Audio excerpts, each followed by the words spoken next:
Welcome to Professor Game Podcast, where we interview successful practitioners of games, gamification, and game thinking who brings the best of their experiences to get ideas, insights, and inspiration that help us in the process of getting the students to learn what we teach. And I'm Rob Alvarez. I teach and work at IE Business School in Madrid, where we create interactive and engaging learning materials. Want to know more? Go to professorgame.com/subscribe, start on our email list, and ask me anything. Hello, Engagers. Welcome back to another episode of the Professor Game Podcast. And we have today with us a repeat guest. We have a very good friend of the family, personal friend we've met through many different things and ways of life and professionally as well. We are talking today once again with Bernardo. But Bernardo, before we kick off, are you prepared once again to engage? I am prepared to engage. Let's do this. If you haven't heard Bernardo and his original story, his first story, he is episode 11, very early on our journey. That was back early 2018. And Bernardo, as you know, if you see it there, but let's very quickly go through his intro. He started as a web designer back in 1998. He worked on JWT, the marketing agency, for a year and started his journey in the training world at EduMac as an Adobe Certified Instructor. And in 2018, he started working in the American School Foundation. And he has been working as a freelancer forever and founded his company in 2011.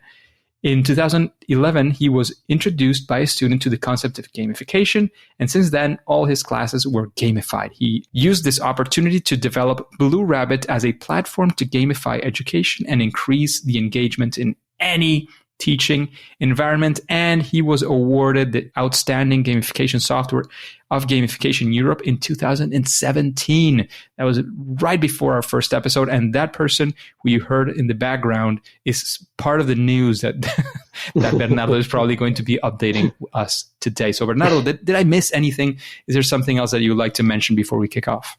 No. Actually, that was pretty accurate. Yeah, that's a very good intro. So, Bernardo, what has been up since that 2018 interview with you and with BLUErabbit? Wow. Well, oh my God, so many things. So, as you mentioned, the idea of BLUErabbit started as a gamified software for education. The idea is to effectively kind of like translate BLUErabbit, a simple class into kind of like a Dungeons and Dragons role-playing game, without the narrative of the dragons and the magic and all that stuff, just using all the numbers and all the structure. But then, after our first interview, we got hired for an event that happened in Mexico in Nuevo Vallarta. That was in May 2018.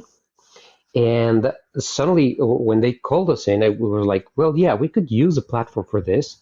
And then we realized that all the conferences and all the events out there are kind of like a condensed version of a semester in the university, or they are actually learning environments.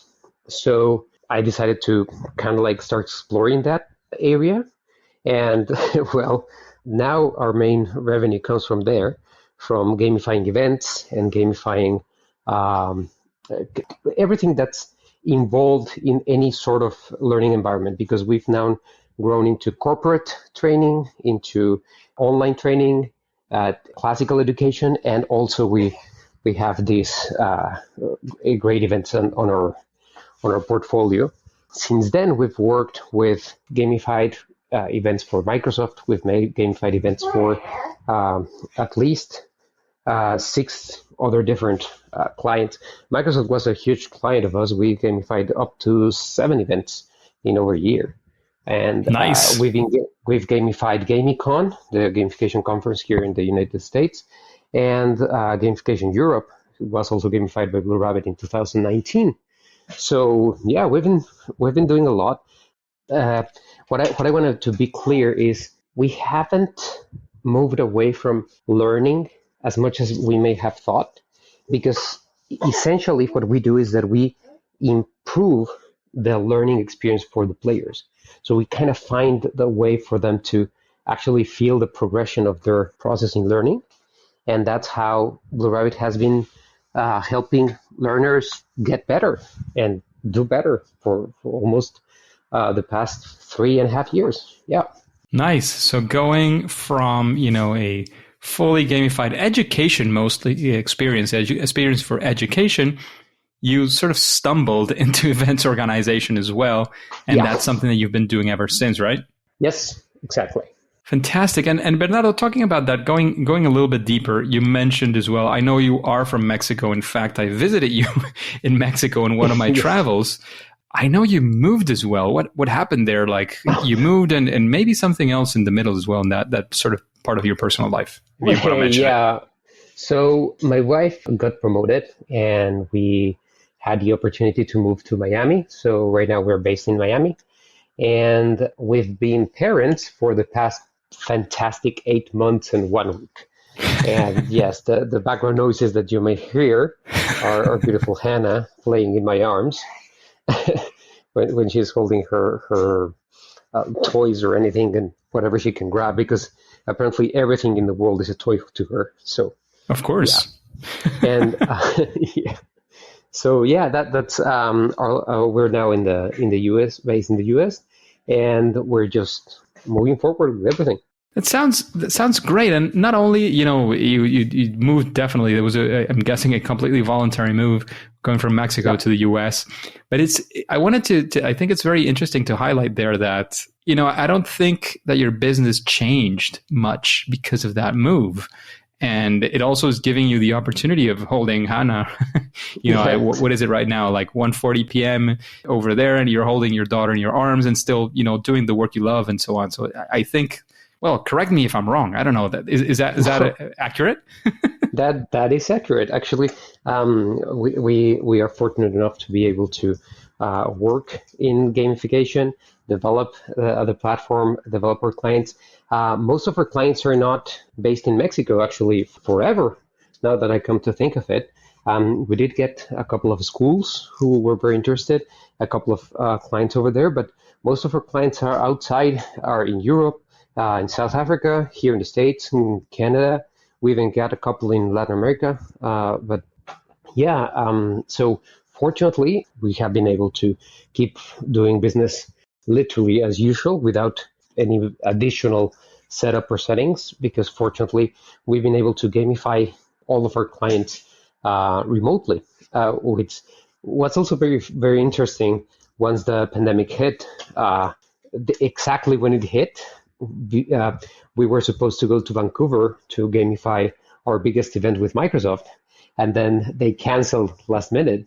We actually were like, what do you mean that you canceled? I mean, this was March in 2020. We didn't know that everything was going to be canceled for over a year, but we were like, okay, fine, so let's do it.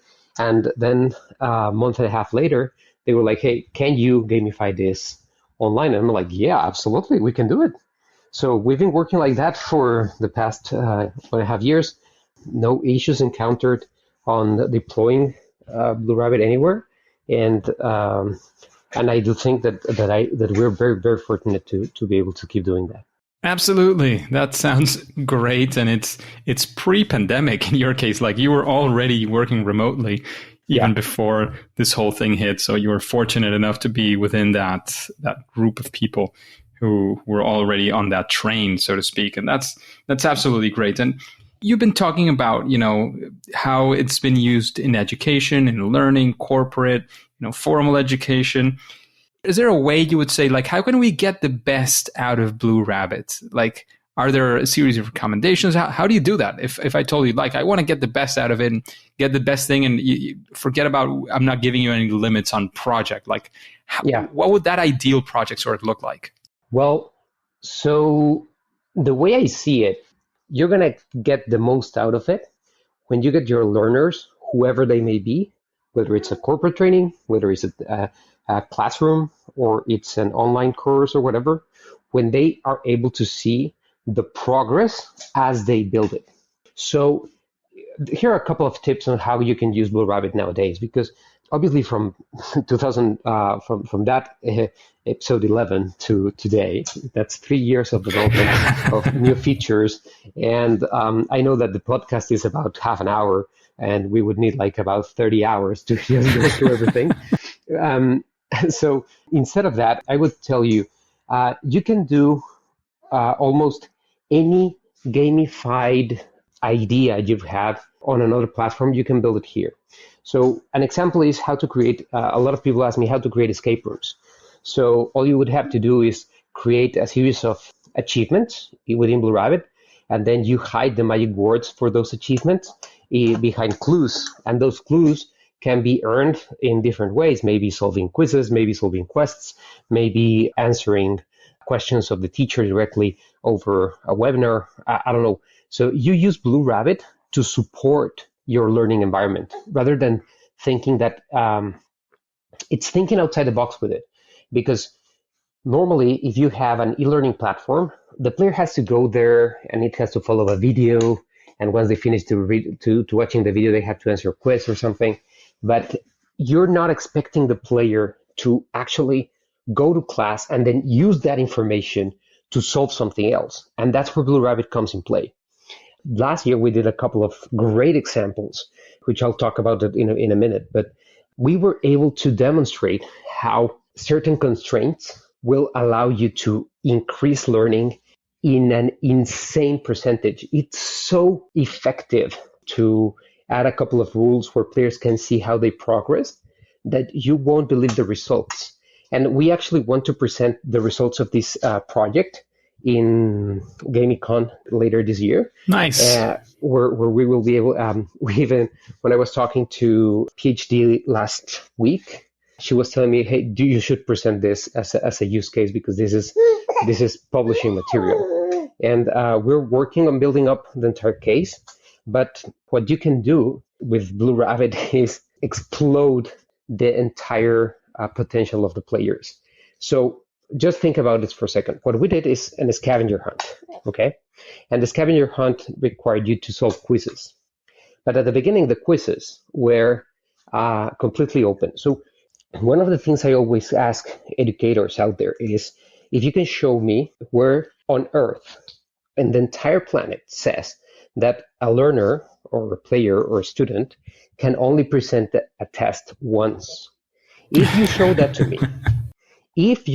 to me, I will close my business. And I've been asking this question in over, I can confidently say that over 3,000 educators, administrators, and people around the education industry, nobody has been able to answer that because there is no rule that says that you have to answer a quiz or a test just once. The goal of learning is for the players to learn, not to be judged by your knowledge over a subject in just a specific amount of time. So what we did is this. It wasn't a scavenger hunt, and you had to solve a quiz every day. At the beginning, the quizzes were absolutely open. You could repeat it anytime, any amount of times you wanted. No limits, no cost, no nothing. Free attempts for all. And then after a couple of days, we started adding some constraints to those quizzes. Instead of you using the quiz, being able to answer the quiz 100 times for free, suddenly you only had 10 free attempts. Okay?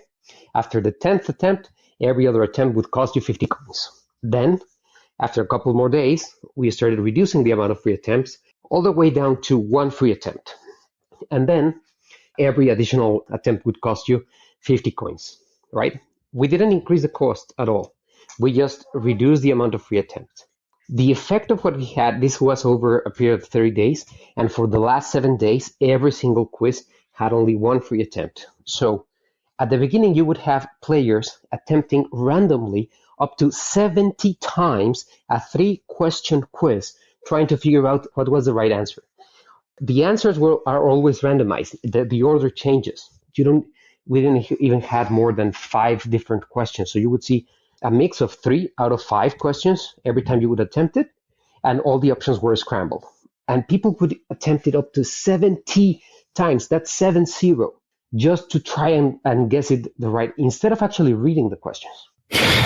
That's how much they would do it once they have a free-for-all and everything. And then you can see this is learning happening in real time. Every single day we could see the progress of the players as constraints started happening. When they realized that they only had 10 free attempts, suddenly nobody started using more than 10 free attempts after the first day.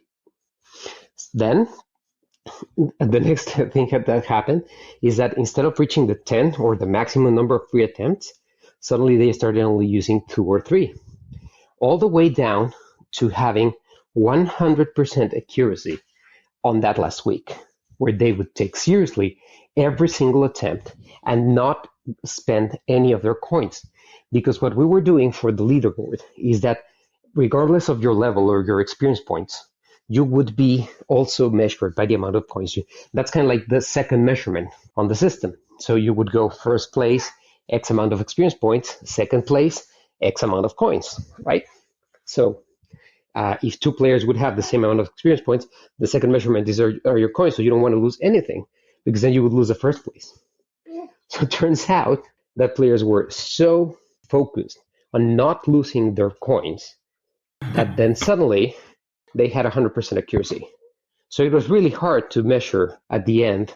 The difference between first, second, third, and fourth place were like, I think it was 200 coins. And that meant that they had one mistake or two mistakes in the entire system. Now, when we present the results, we have the numbers for, it was, I think, 350 participants, but the data is astonishing. And this was inspired by something I read a long time ago about Dr. Chandros doing something with pharmaceutical students. And the moment that you limit your players, you constrain them with a set of rules, they behave to the best of their abilities. And within those rules. Within those rules. They're going to use those rules. So if they could cheat, it's not that you're cheating. I mean, if the rules allow them to do something, it's not cheating. They're just using those rules to their advantage. And this is one of the examples of how we actually use the rules to our advantage, just to make sure that we could increase the learning experience. And the results are fantastic, just like that. That fantastic they are. Sounds absolutely great. I was going to ask you about an example, but I think you covered it with that one for sure. And was there, like, would you recommend, like, if you were going to do that same thing in the future with a similar situation, would you start again with unlimited, or would you start limiting and going down? Like, how would you implement it now that you've seen this working? I think I would do it exactly the same, because the effect, not in the same scale, but we've seen this a very similar effect with competitive environments. So they all the time they have the limit. You only have 3 attempts, one of them free, and the other one cost money. And we see the same effect when you have something like that. But we're talking about gamifying events, not gamifying a long-term engagement. The example I gave you is a 30-day adventure where the players will have to solve so many things. They have enough time to get around the platform. They have you can hide a lot of information and a lot of content within the different tips and tricks that are within BLUErabbit. And when we did it in a conference for salespeople, we kind of have to rush it a little bit more. So I would say I would do it exactly the same by keeping it open for maybe 10 days, maybe 1 week for completely free, and then start limiting and constraining the players little by little. That way, you can see the experience, and you can, I do believe that you can get much accurate data over it. Makes sense. Yeah. When you have time with your players, you need to use it. One of the things that this is the thing, you have to take advantage of it, because this is one of the things that we suffer of when we are gamifying an event. You have 2-3 days for the learning curve to happen, for everybody to understand how to create, how to go through the quests and the achievements and the challenges and everything. And we know that it's not enough. We do know that when the players have been through a BLUErabbit experience in the past, when they come back to it, they use it faster and they have a little advantage over other players. But if you do have an entire semester worth of time where you can actually explode every single possibility within the system, then you will have access to much better data and the players will have a much better learning experience. So yeah, that would be my honest suggestion over how to use BLUErabbit if you would like to.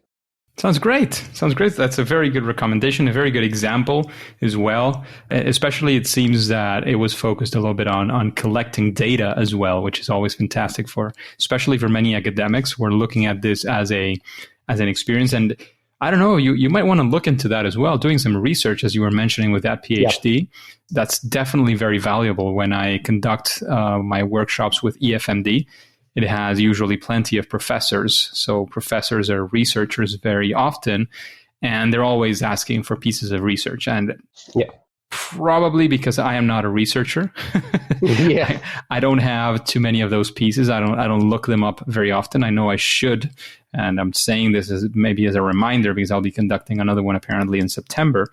Maybe I should look a few up just to show them, that somebody else has been researching this. But that could be a very powerful piece if you come up with it as well with a partner, an academic partner, definitely, who does the pieces of that research and helps you gather that data in a way that makes sense for their research. That sounds great.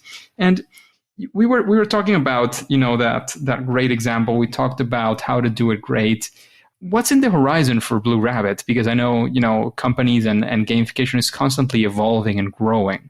Like, what's next for you? Well, we started with corporate gamification 2 years ago, and so here's the dream. I'm going to tell you the dream a little bit. We know, sounds good. Yeah.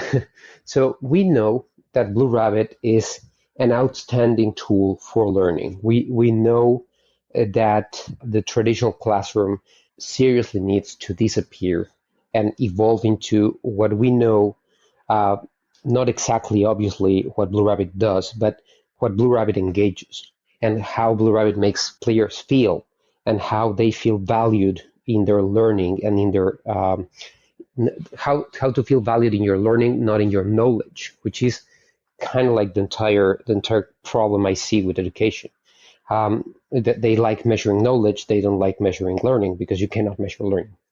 So what we're looking for is of means of actually receiving revenue from corporate training, from gamifying events, and being able to open completely our platform for free for education in the entire world. My dream has always been to reach at least 1 million players that have their education transformed and changed into a completely different thing.